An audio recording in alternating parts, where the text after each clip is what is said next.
కరీంనగర్ జిల్లాపై మొంతా తుఫాన్ ప్రభావం పడింది.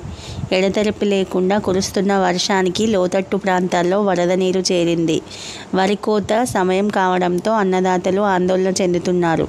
మరోవైపు ధాన్యం కొనుగోలు కేంద్రాల్లో పలుచోట్ల వడ్లు తడిసిపోయాయి. భారీ వర్షాల నేపథ్యంలో రేపు విద్యాసంస్థలకు కలెక్టర్ ప్రమేల సత్పథి సెలవు ప్రకటించింది.